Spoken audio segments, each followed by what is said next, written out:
아는 한에서 조금 해보겠습니다. 예. 주식에서 이제 여러 가지 정보가 굉장히 중요한데, 그 정보 중에 이제 주식할 때 이제 정보가 제일 중요하지 않습니까? 근데 선생님 안 보인다. 아예 다 보입니다. 보입니다. 조심해. 어? 어? 다리. 응, 다리? 응. 아, 다리 뿌가리구나. 응, 응. 그 중에서 이제 모든 주식하는 사람들이 가장 중요하게 이제 보는 게 이제 환율입니다. 환율. 환율을 보는데 이제 환율에 대해서 잠깐 이야기하고 넘어가겠습니다. 예를 들어서 달러가 1달러당 지금 원화가 1,000원이다. 그리고 달러가 1달러당 원화가 만약 2,000원이다. 비교를 해보겠습니다. 그 달러가 1달러당 1,000원일 때 만약에 우리나라가 수출을 하지 않습니까? 자동차를 수출하는데 차 한 대가 만약에 1달러다. 차 한 대가 1달러다. 그러면 차 한 대 수출할 때마다 우리는 1,000원씩 벌 수 있는 겁니다. 우리나라 기업들이. 근데 만약에 달러가 1달러당 2,000원으로 환율이 급격하게 올라갔다. 그러면 차 한 대 수출할 때마다 이 자동차 회사는 2,000원을 벌게 되는 겁니다. 그거는 무슨 말이냐? 수출하는 회사들은 환율이 이렇게 변해버리면 수출하는 회사들은 손이익도 거의 2배 이상이 커진다는 겁니다. 근데 이제 반대로 이제 수입하는 회사들 있지 않습니까? 한전 같은 회사, 한전이나 가스공사 이런 회사들은 해외에서 그 가스나 이런 석탄, 휘발유 이런 걸 갖다 수입하는 회사들은 환율이 이렇게 바뀌면 손실이 거의 2배 이상 난다고 보면 됩니다. 수입하는 회사니까. 그래서 그 주식하는 사람들은 환율을 갖다가 그 많이 봐야 되는데 지금 현재 그 환율이 1달러당 지금 1280원 정도로 알고 있습니다. 1280원. 1280원인데 이게 만약에 환율이 더 올라간다. 여기에 근접하도록 올라간다. 그러면 수출하는 회사한테는 가장 좀 이익이 올 수가 있습니다. 수출하는 회사들. 근데 환율이 앞으로 계속해서 오를 가능성이 있는 이유가 뭐냐 그러면 미국에서 금리 인상을 합니다. 금리 인상을 하는데 이게 지금까지는 미국도 그렇고 유럽도 그렇고 그 코로나 때문에 그 경기가 안 좋기 때문에 그 자영업자들한테 막 돈도 많이 풀었지 않습니까? 돈도 많이 풀고 기업들한테도 국채 매입이라든가 그 돈을 갖다 무제한으로 풀어가지고 경기를 갖다 유지시켰습니다. 그래서 돈이 너무 많이 풀려 있기 때문에 상품 가치가 이제 폭등하는 겁니다. 상품 가치, 밀, 쌀, 그리고 원유, 가스 이런 상품 가치가 너무 폭등해가지고 지금 그 인플레이션이 너무 심하기 때문에 굉장히 그 경기에 역효과가 일어날 정도로 심각합니다. 그래서 미국에서는 금리 인상을 해서 상품 가치를 하락시켜야 될 필요성을 느끼고 있기 때문에 그 금리 인상을 갖다가 한 3번에서 5번까지 금리 인상을 해야 되는데 금리 인상을 하면 어떻게 되냐 그러면 미국 은행이나 미국 정부에서 그 돈을 빌려줬던 돈을 갖다 전 세계에서 회수를 하게 됩니다. 전 세계에서. 금리 인상을 하면 돈을 빌려가지고 썼던 사람들이 돈을 갚아야 되지 않습니까? 이자 부담이 커지니까. 그러면 미국 은행이나 미국 정부에서 풀었던 돈을 갖다가 회수하는 것이기 때문에 전 세계 투자자들이 빌려서 투자했던 사람들이 전부 다 이쪽으로 달러로 투자를 갖다 그만두고 돈을 갖다 갚기 시작합니다. 그러면 이런 그 달러 강세가 이루어지는 겁니다. 달러 강세가. 그게 제가 보기에는 올해 말까지 적어도 올해 말까지는 그 달러 강세가 계속 이어진다는 겁니다. 달러 강세가 이어진다는 것은 결국에는 주식이 폭락하는 겁니다. 왜냐 그러면 돈을 빌려서 주식을 산 사람도 많거든요. 그 거대 자본들은 그 무이자일 때 돈을 빌려서 주식을 샀던 사람들이 금리가 인상되니까 주식을 다 팔아버리고 선물 옵션으로 하방으로 해지하고 해지해서 주식을 다 팔아버리고 돈을 갚아버립니다. 두 배로 버니까 선물 옵션에서도 벌고 또 이자도 절감하니까 또 벌고 그러니까 전세 주식은 폭락하게 될 수밖에 없는 겁니다. 이 폭락할 때는 그 작전주나 테마주나 계잡주 같은 거 상패 위험이 있는 계잡주 말고는 전부 다 폭락합니다. 뭐 전망이 좋으니까 괜찮겠지 이런 거 없습니다. 그 메이저들은 주식을 던져버리고 폭락을 시키면서 폭락장에서 또 수익을 얻는 방법이 많기 때문에 주식 폭락은 필연적입니다. 근데 개미들은 왜 돈을 잃느냐 그러면 대충 설명드리면 만약에 코스피가 3,300까지 갔다 코스피가 3,300까지 갔는데 이번에 3,300까지 갔다가 코로나 때문에 1,400까지 떨어졌습니다. 1,400 정도까지 떨어졌는데 여기서 또 쭉 올라가지 않습니까? 이렇게 여기 최고점에서 우크라이나 사태가 터졌습니다. 우크라이나 전쟁이 터졌는데 개미들이 생각하기에는 지금 코스피가 2,800 정도 되는데 2,800이나 2,500 정도 떨어지면 이게 저점이다. 이 정도 떨어졌으면 경기가 앞으로 이렇게 좋아질 건데 돈을 투자해가지고 경기가 좋아질 건데 반등할 수도 있지 않느냐 이렇게 생각하고 돈을 투자합니다. 돈을 투자하는데 맞으면 돈을 벌죠. 2,500에서 맞으면 돈을 버는데 이게 개인들 생각대로 꼭 안 됩니다. 그리고 이렇게 일자로 딱 내려와가지고 반등이 좀 좋은데 이게 막 흔들리거든요. 이게 월을 막 흔들리기 때문에 돈을 벌 수가 없는 겁니다. 그 심리가 불안해지기 때문에. 그래서 예를 들어서 개인들이 투자할 때 2,500 중에 2,500 선에서 투자를 갖다가 만약에 한다 그러면 투자하는 방법이 분할 매수를 해야 되는 겁니다. 만약에 자기 자본이 시드머니가 1억이 있다 그러면 삼성중공업을 예를 들겠습니다. 삼성중공업이 최저점이 코로나 터져갖고 최저점이 이쯤에 4,000원이었습니다. 4,000원. 그리고 이번에 반등이 나왔을 때가 8,000원이었습니다.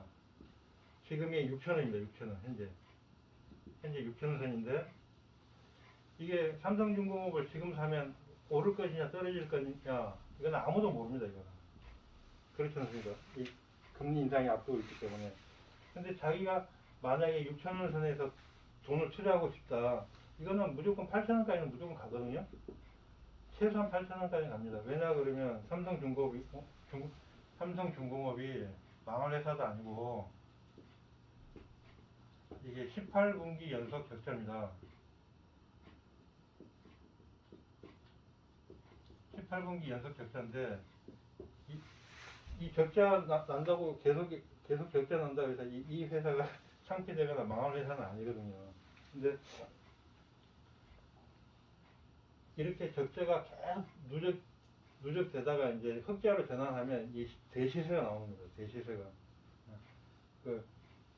이런 회사 망하면 뭐 진짜 뭐 종이조각 되니까 자기 주식이 종이조각이 되니까 뭐 한강에 가든가 남산에 가가지고 목을 매다든가 둘 중에 하나일 수도 있지만 전 재산이면 근데 주식하는 사람들은 그런 걸 겁을 안 내기 때문에 18분기 연속 적자에서 만약에 흑자로 전환하면 그때부터 대시세가 나온다고 보면 됩니다. 근데 여기 6,000원에서 만약에 6,000원 선인데 여기서 1억을 갖다가 삼성중공업 주식을 다 사면 불안해서 장을 못 합니다. 저녁에 불안해서 장을 못 하거든요. 이럴 때는 제일 좋은 방법이 분할 매수인데 4, 8, 2순으로 2, 4, 8, 16 이런 순으로 투자를 하시는 게 좋습니다. 비율을 여기서 만약에 한 2천만 원 정도 투자하고 만약에 여기까지 내려오면 4천만 원 더 투자하는 겁니다. 4천만 원 더 투자하고 만약에 6천원에서 4천만 원 나와 4천원일 때는 4천만 원 그리고 만약에 3천원까지 떨어지면 8천만 원 이런 식으로 투자를 하는 겁니다.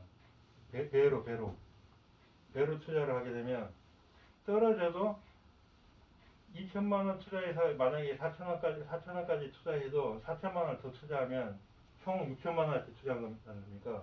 그러면 이제 여기서 2천만 원을 투자하고 여기서 4천만 원 투자하면 주식수는 더 많아지고 싼 가격에 많이 사게 되는 겁니다. 결과적으로 싼 가격에.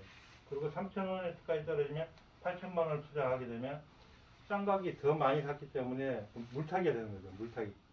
매입 단가가 낮아지는 겁니다. 매입 단가가 낮아지기 때문에 올라갈 때는 그 시세 차이가 엄청나게 볼 수 있다는 거예요. 불안하지 않고. 이런 방법을 쓰셔야 되는데 개미들은 이런 방법을 잘 안 씁니다. 여기서 다 몰빵을 합니다. 여기서 몰빵을 다 해버리기 때문에 떨어지면 불안해서 팔고 더 떨어질까봐 올라가도 불안 심리가 가중되어 있기 때문에 조금만 먹고 팔게 되는 겁니다. 이런 식으로 분할 매수를 하면 실패가 없다. 그렇게 말씀드리겠습니다. 매도도 그러면 저렇게 파나요? 매도도 반대로 하면 됩니다. 좋은 말씀이신데 여기서는 2, 4, 8, 16으로 이렇게 주식을 샀지 않습니까? 떨어질 때 하락장에서 2, 4, 2천, 4천, 8천 이렇게 투자했는데 올라갈 때는 어떻게 반대로 하면 됩니다. 이만큼 올라갈 때는 2천만 원 팝니다. 그리고 이만큼 올라갈 때는 4천만 원씩 팝니다. 그리고 더 올라갔을 때 8천만 원씩 파는 겁니다. 그러면 수익이 더 극대화되는 거죠. 근데 장기적으로 보면 그 주식을 사고 팔고 할 게 아니고 장기적으로 보면 이런 만약에 중공업이나 조선주가 흑자 전환되고 카타르에서 LNG선 이런 게 100척이 주문이 됐다 이런 대형 호재가 나오지 않습니까? 그러면 거의 시세가 3년에서 5년을 보시면 거의 10배가 있습니다. 10배. 주식은 무조건 10배입니다. 기업이 가치가 살아나고 대시세가 분출되면 무조건 10배입니다. 기본이 10배. 그러니까 한 10배 3년에서 5년 보시고 한 10배 보면 되신다. 그리고 조선주가 왜 좋냐? 조선주만 일단 이야기하면 왜 좋냐 그러면 미국하고 중국하고 전쟁 중입니다. 경제 전쟁. 미국하고 중국하고 세계 패권을 놔두고 경제 전쟁을 합니다. 전 강의에서도 말씀드렸듯이 미국은 중국은 무조건 죽여야 됩니다. 한국이 아무리 잘 나가도 미국하고 한국은 동맹입니다. 동맹. 정신적, 영혼적, 종교적, 역사적 동맹이기 때문에 같이 한 몸이라는 거죠. 가족이라는 거죠. 어떤 분이 그러시는데 미국은 소년이고 풍선지 뭔지 모르겠죠. 미국은 소년이고 한국은 여자랍니다. 그래서 미국이 한국을 도와줘야 된답니다. 이뻐해주고 도와주고 이래야 된답니다. 무슨 의미인지는 모르겠지만 영적으로 그런데요. 미국은 한국하고 같이 갈 수밖에 없어요. 그리고 미국은 이미 우리가 겪었던 물가라든가 집값이라든가 이미 너무 많이 올라 있습니다. 너무 많이 올라 있기 때문에 전 세계에서 산업에서 경쟁력이 떨어집니다. 그 경쟁력이 떨어지는데 누군가를 밀어줘서 이 중국이라는 이 공산주의 국가를 제거를 해야 되는데 이 제거하려고 그러면 제일 좋은 나라가 한국이라는 거죠. 모든 산업이나 기술이 가장 고도화되어 있으면서